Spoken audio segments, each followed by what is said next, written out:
right, so got 1 minute. I'll go and get started. So for those of you who don't know me, my name is Matt Cohey. I have the pleasure of introducing him. So I'm going to read from my phone. I'm going to read his bio. So his presentation is nothing went to plan because you didn't have a plan. ODDJOBB has been blue since 2013. He has quickly risen from the ranks as an engineer, consultant, IR analyst, vulnerability management lead, and senior director. His background in education, biosciences, finance, retail, manufacturing, and healthcare give him a unique view on what it takes to build an InfoSec program given limited resources. He is the host of Class of OJ YouTube channel and is a founding member of Circle CityCon. Rest in peace. And I just want to say thank you for your partnership to you both specifically about being involved in BSides Fort Wayne. We really appreciate it. So, without further ado. Thank you for that generous intro that I know that you had a contribution. Damn it! Okay, so awesome. Honestly, everybody enjoying BSides Fort Wayne. I know we just did a keynote, but we're at the beginning of the day. But how are we doing? Yeah. Fantastic. We're awake now. That's good. That's a good thing about not being a keynote. You don't have people who are falling asleep during the talk for the first day. Very good. So basically, the way I want to start this talk is just kind of walk you through a scenario. So imagine you are a chief information security officer, like this person up here. Pay very close attention to that photo, by the way. This person wakes up on Monday, and they turn on the TV, and they're going to see that their company has been the victim of a breach. News to that person. Kind of sad, like how the hell? They immediately flip their phone on, seeing like, okay, did I miss something? Legal now has sent them a long thread. Their company apparently had been very busy over the weekend. You see various things like, ops people and chief of different departments making public statements that are inaccurate, do not reflect the environment or controls or what go on. And when he goes to talk to their security operations center, this is news to them as well. They're like, wait, what? We had a breach? We didn't know about this. And goes and talks to legal and says, what's going on? Oh, well, we had a crisis over the weekend, so we had to just get everybody on the phone real quick, and I guess we didn't get you in. Sorry about that.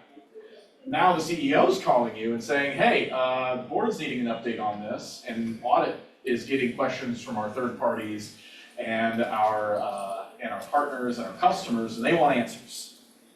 So what's the CISO's response? Right? Nothing went to plan because you didn't have a plan. So this talk is literally about building a cyber incident response plan from scratch. It can seem daunting, but we're actually going to talk about how easy it really is. Just kind of, other quick little tidbits and introductions there. One of the more interesting things I think there is more about me brewing mead. Process is a big thing to me. You're going to find that through this talk. People, process, technology.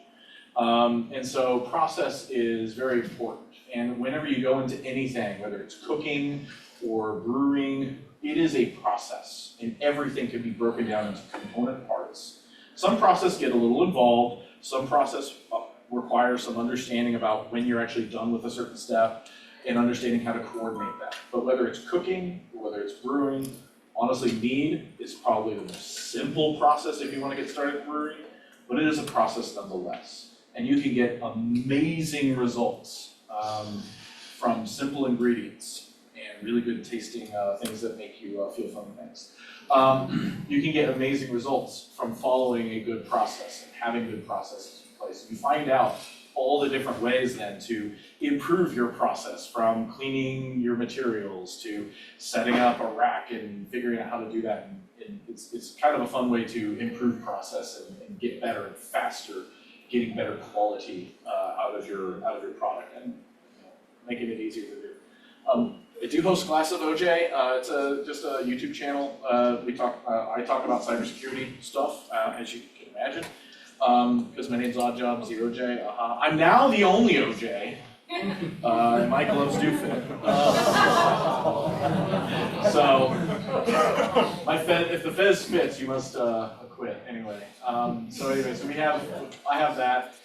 You can go check it out. I haven't posted in probably 4 months, so I need to. Oh, by the way, all the Gen Zs here are going.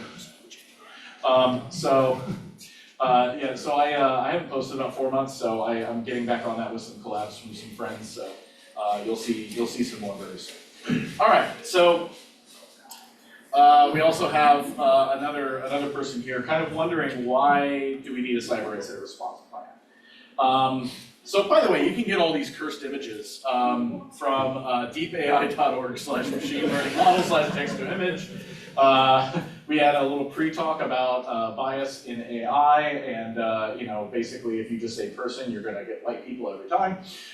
So you kind of have to be specific. So I got a little more specific with this, but I actually didn't say non-white. So it could be a white person. But anyway, and whatever hand that is. Maybe it's not a person. The DNA does not fit there. You clawed hands. So we're evolving. But anyway, so why a CIRP? Why a cyber incident response plan? Cyber incident response plans. Essentially, when you have an incident, you have people who are going to panic. Whether it's the person who discovers there's something wrong, and some people like to take it upon themselves to do things. Helping yourself, self-help, if you're in the legal field or if you're in the legal field, self-help is wrought with peril. And I've had people ask me, hey, here's an attachment. How do I tell if it's malicious? And I say, you report it to us. We will help you determine whether it's, no, but can I scan it, or can I do something, or can I open it in a safe way? I said, no, you bring it to us. Self-help is wrought with peril. Hey, I'm aware of a cybersecurity incident. Ransomware was on my machine. I'm going to go and respond to this. No, you're not. There's a plan.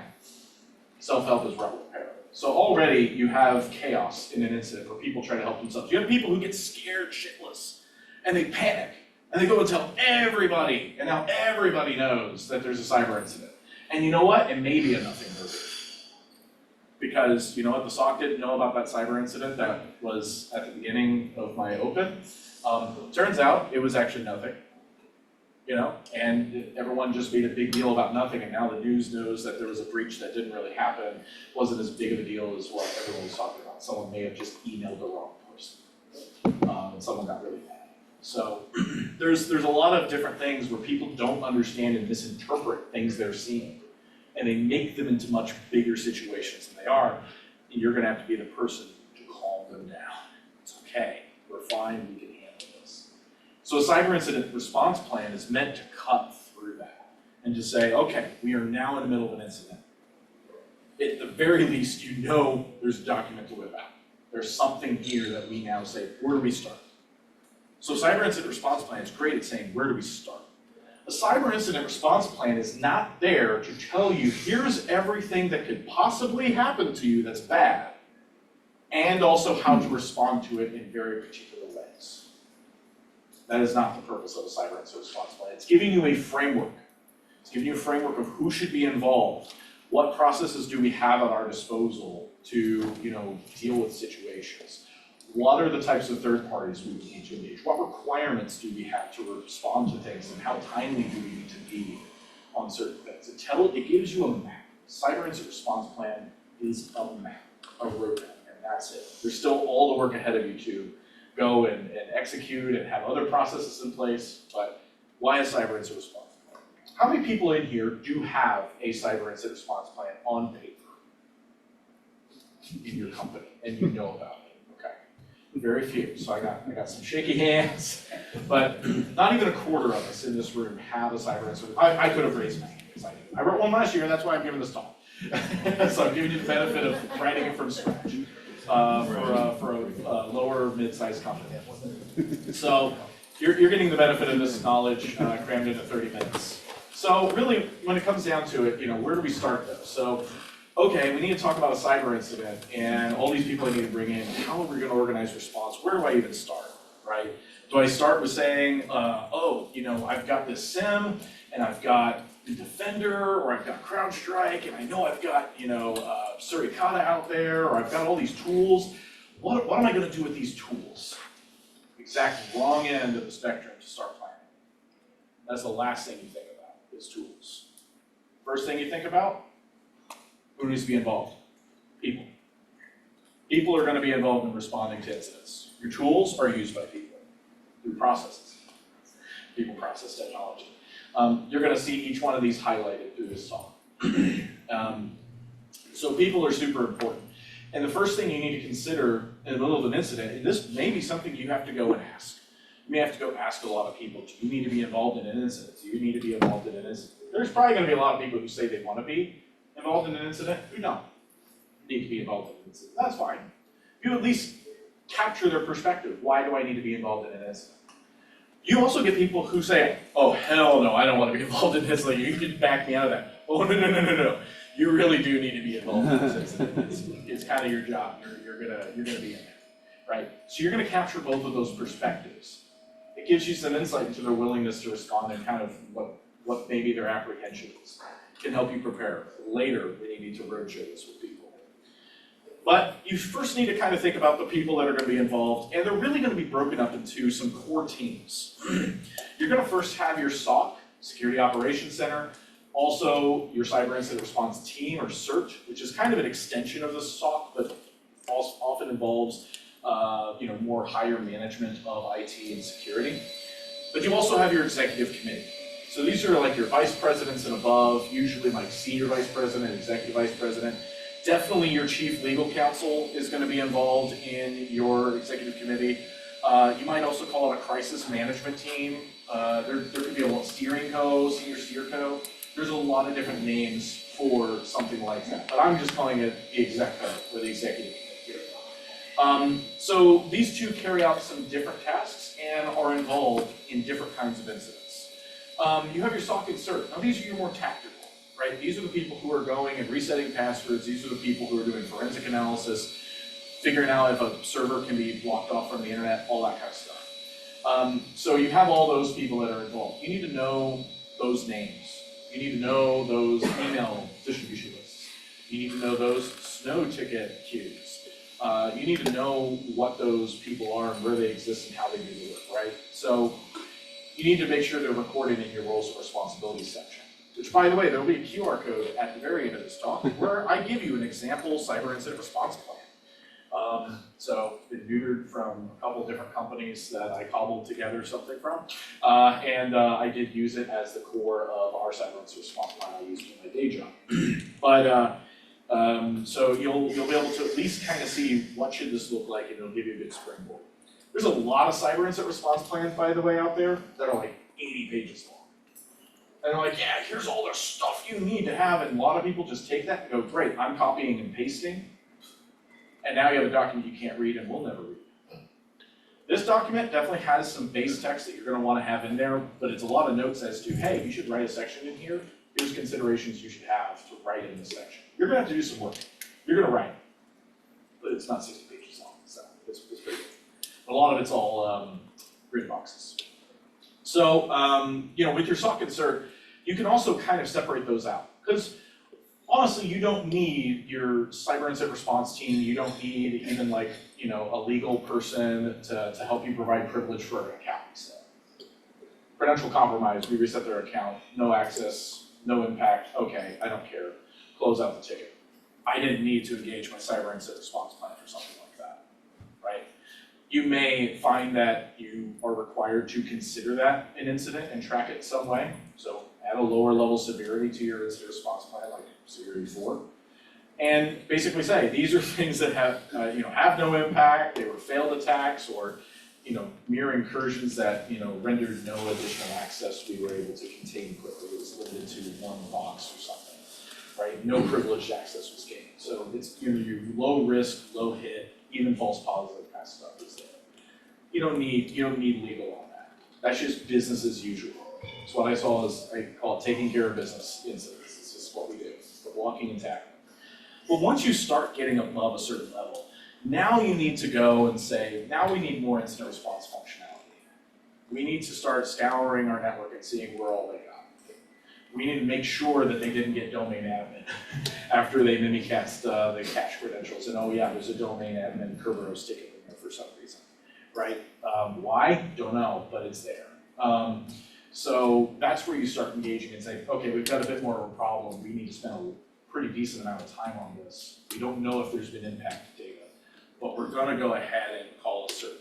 And so you get more of that IT management, InfoSec management in place. You get legal, you get those other types of people involved. You may not get chief legal involved, right? But you're gonna get one of the council members involved for privilege and confidentiality perspective.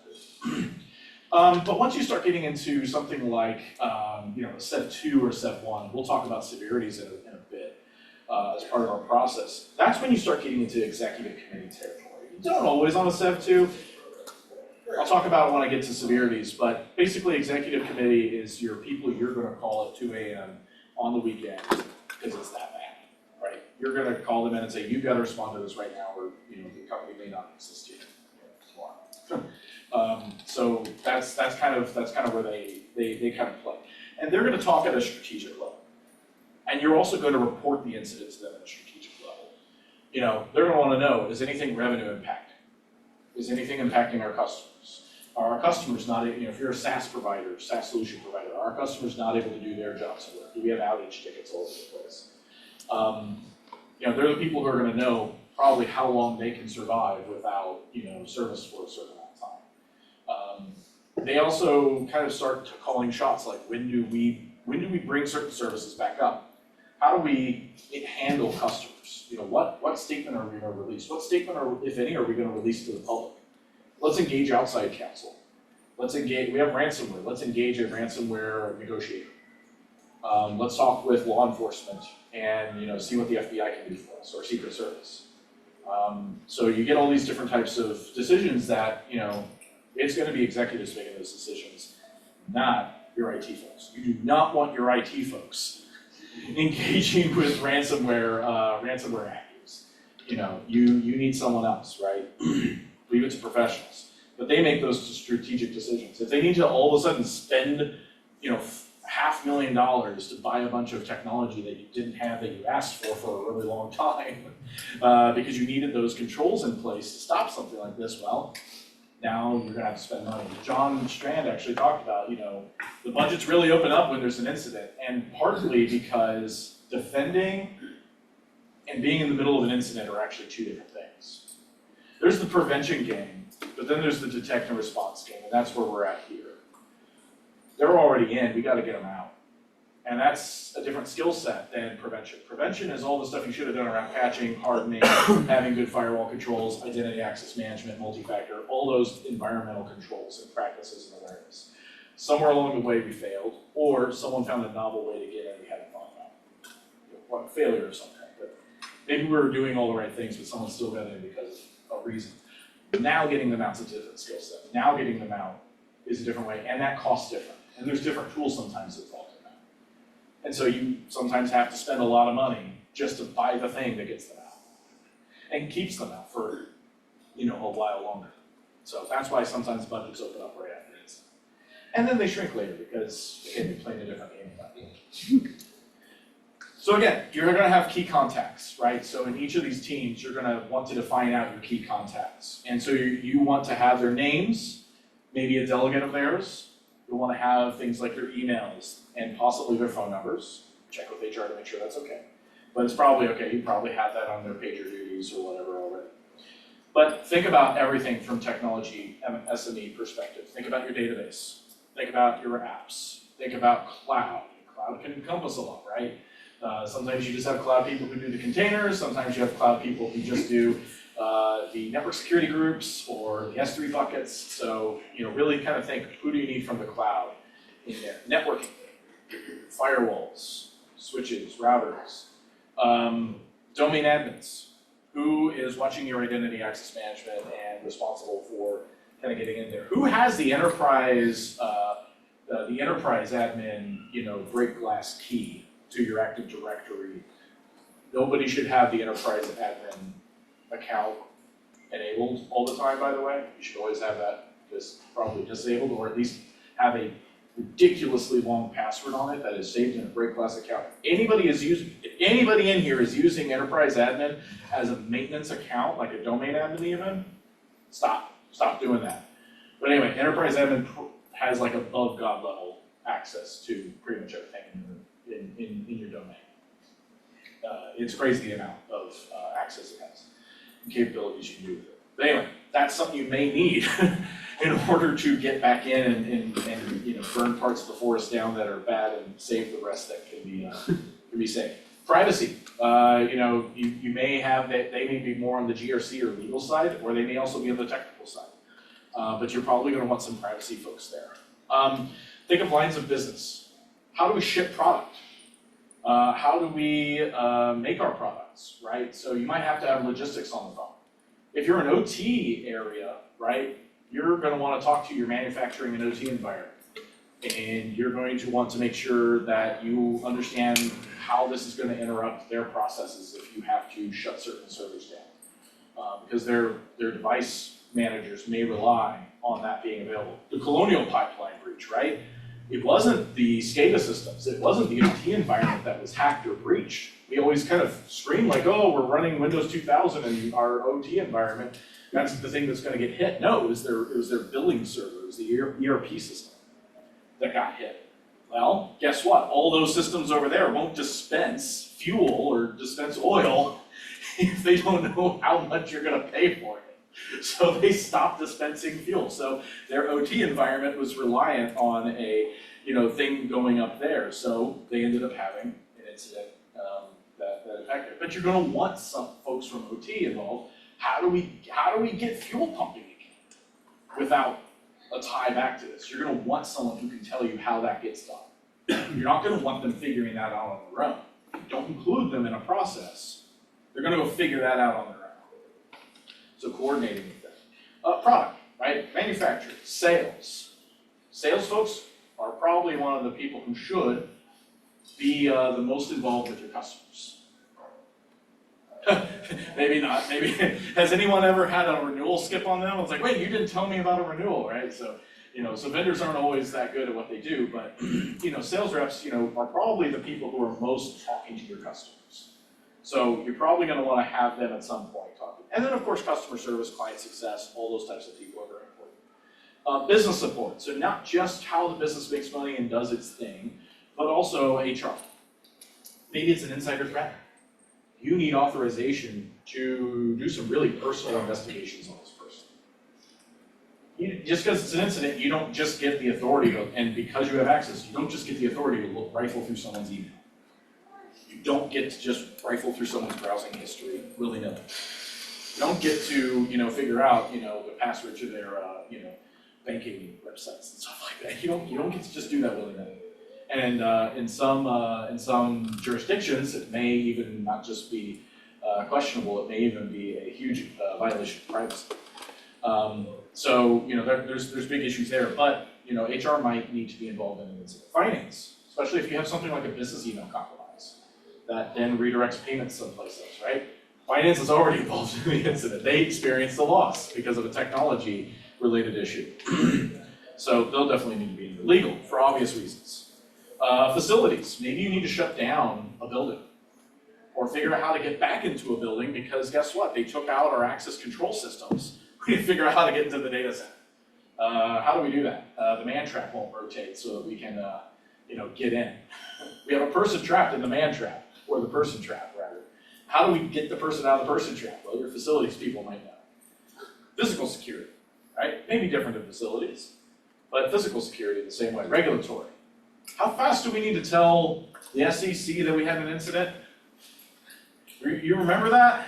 You may document some stuff like that in your cyber incident response plan. But you also may just rely on regulatory to tell you when you do that. When you're in Europe, you may have different rules. They have different rules in Japan. So they're gonna know what's going on with quality. A lot of times quality knows things around audits, right? Quality is involved in audit a lot. You get CAPAs, right? And so they get involved a lot, and one of the things they know is what are we contractually obligated to do with this customer? They're not allowed to audit us beyond that. So what are they gonna be asking? What are timelines we have expected? What's the language behind some of those timelines? It's a very interesting thing in contracts where they say, you must contact us within 30 minutes of discovering an incident.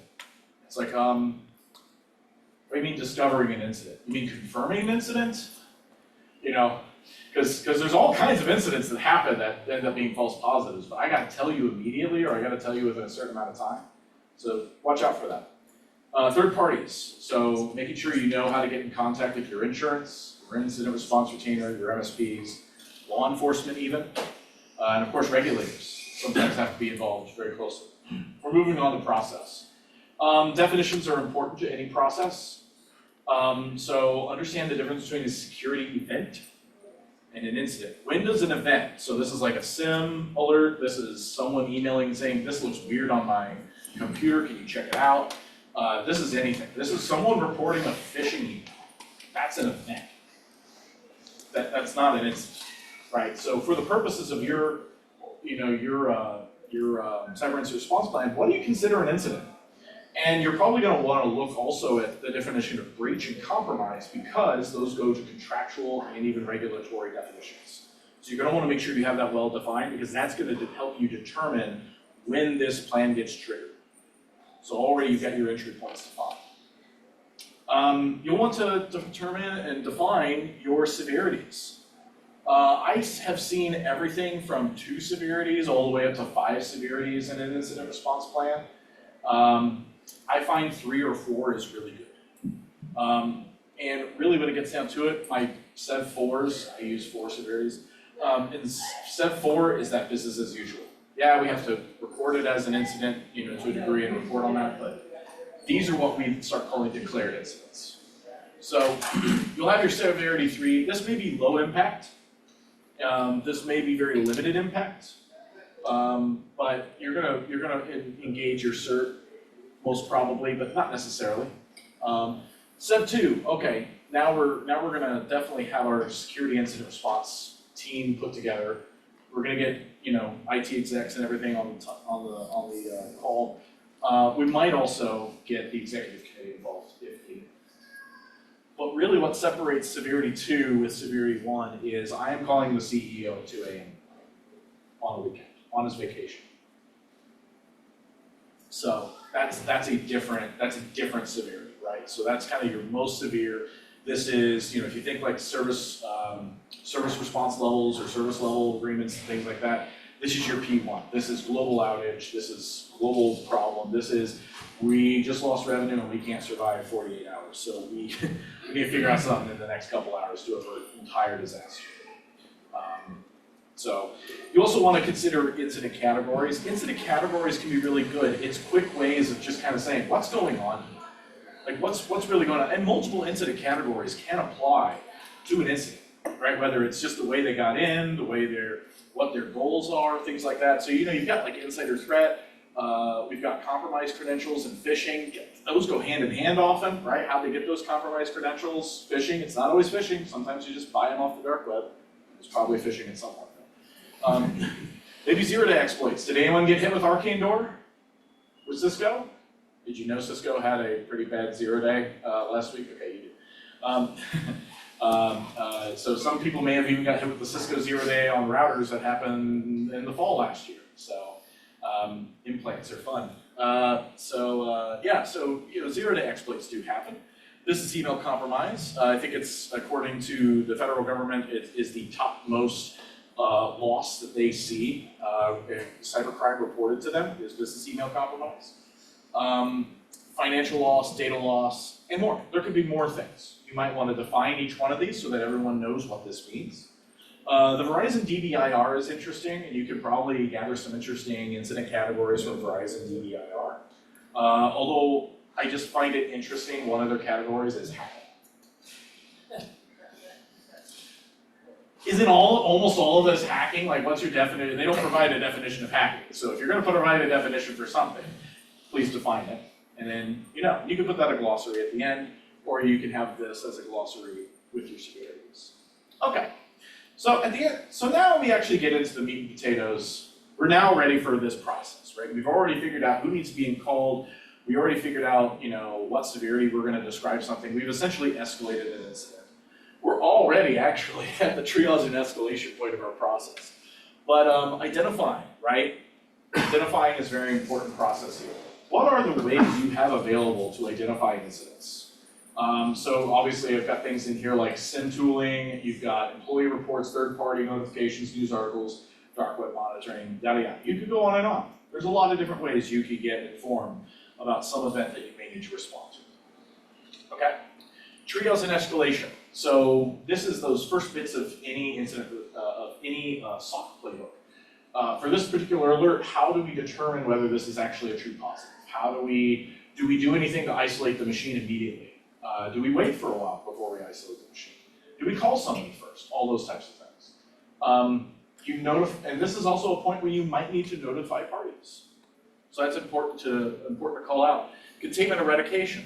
So this is just simply the process of kicking people out and keeping them out. Restoration and recovery, bringing your systems back up. By the way, all three of these, this is when you start getting your CERT involved, or crisis management team, these three can blend together a lot. You're gonna have things you're doing while you're escalating that are containment and eradication activities. You're gonna have things while you're containing and eradicating that you're restoring or recovering as well. So a lot of those things are happening in parallel. And in the cyber response plan example I do give a list of tasks and the types of people who carry out those tasks during each one of these, but know that they're not necessarily sequential. And then postmortem, lessons learned. Probably one of the most important, probably not well carried out things out there is a good summary of incident results, the timeline of events, both from the attacker and the defender's perspective of what happened and how you reacted to it. You need to focus on things that went well. It's important to know the strengths of what happened and where your processes are working, but it's also important to catalog what needs improvement and then document those action items to improve. You've also got technology. So how are you going to store this evidence? You may have prosecution you have to go through. So you may actually have to have chain of custody. You may have to have integrity to your data. You may have to do forensics. And you're not just doing forensics to figure out what happened on this machine. You're doing forensics to prove in court. Those are two different skill sets and require completely different experts. Your people probably are not certified to go and witness in a court of law. And so you're gonna probably need an incident response retainer who has those types of people who can jump in and gather those types of forensics for you so you have that stuff. What about out-of-band communications? They just took over your team's environment. Can you trust your communications? You're gonna have to go out of band. You're gonna have to go to, if you're Microsoft, you're gonna have to go to a Google tenant maybe. There are platforms out there centered around bringing your people who are in the CERT or execco in essentially command centering a cyber incident and having those secure communications with each other that aren't SSO'd into your Microsoft environment or whatever your directory is. And then incident communications. How do we communicate with customers? How do we communicate with the public, right? All right, wrap it up already. I think I'm just about there. By the way, there is going to be in my controllers even saying, hey, 30 minutes are up, fool. We got this nice little process here. You can take a picture, but I'm also putting the slides up on my GitLab, and then there'll be a QR code. Definitely scan that at the end. You'll get this. Obviously, we're going to start with roles and responsibilities. We're going to move on to our definitions. We're going to lay out what that process looks like. We're also going to roadshow this. So we're going to show this. All those people that you defined in there, especially at the executive level, go ahead and let them know, hey, you're a part of this. Review this. And tell me what you think. Are there any improvements? Are there any things we're missing from your perspective? Don't let them seek perfection to prevent you from publishing this document. Good is good. We can improve later. And that is part of the process as well. Constant improvement. And educate them on the processes they need to create. Your incident response plan is not a disaster recovery plan. It is not a business continuity plan. It is not a plan to when do we pay the ransom or not. They're going to need to have those types of processes and decision trees themselves. And they're going to need to have those ready to go. And you may actually reference, hey, there's these processes that exist at the end of your document. And then conduct a tabletop exercise. That is one of the best things you do. Separate it out from the technology and the executives, because those decision processes are different. Do the technology side first, and then as the executives are going through, be like, hey, by the way, this is what we discovered in our technology, or do it the other way. Hey, actually, the business executives made this decision, so what would you do in this case if you had to do this? So that'd be interesting. And do it annually. Do that as part of your ability to review your tabletop exercise. Do that annually so that you can improve your cyber incident response plan. You may find you didn't have the right people involved, or maybe they weren't involved at the right time for that incident. Now, don't get into the weeds on tech, right? We're not here to talk about Microsoft Defender for Endpoint. We're barely even going to mention EDR, right? You just want to maybe mention that that exists as a technology you have. We also don't want to get into the details of process where you have to go screen by screen. It's going to make your incident response plan really long and no one's going to read it. An exec should be able to read this in 10 minutes. I know what my role is, when I need to be involved, and generally how we're going to get through this. That's pretty much what they need to glean from it. So, 20 to 25 pages maximum. That includes your title, that includes your table of contents, and any of your glossaries. So, very brief. It's not meant to be an all-encompassing document. So, start talking and writing. In 6 months, you can write and publish and be ready to test an incident response plan. Any questions in particular? I think I have very little time. So you specify who you're talking to people when they say, I should be involved in this, I shouldn't be involved in this. It's when somebody says, I don't know, is that inside the scope of the term you're talking about, or should that be a separate process for it when they go, I'm not sure how to do this? I think it's a great thing to maybe bring the incident response plan back to them and say, here's how this is going to go down. Maybe even invite them to a tabletop and see if they need to be involved, right? But what happens if someone says, you know, it's not that I'm sure I have to be in, and it's not that I'm sure I don't have to be in, but what if I don't know if I need to be part of this? A conversation is what needs to happen. And you know, you can even walk through, hell, you can go through backdoors and breaches with them if you want. You can walk through a scenario with them real quick. Would you need to be involved in any of that? So it always needs to be reviewed. Anybody else? Question? Long time back, you said something about like OT. I just didn't know what that acronym meant. Yeah, operational technology. So these are things like your Johnson controls, centrifuges, big manufacturing equipment and stuff like that. Yeah. People thought it was wise to put an Ethernet cord on to connect it to the network.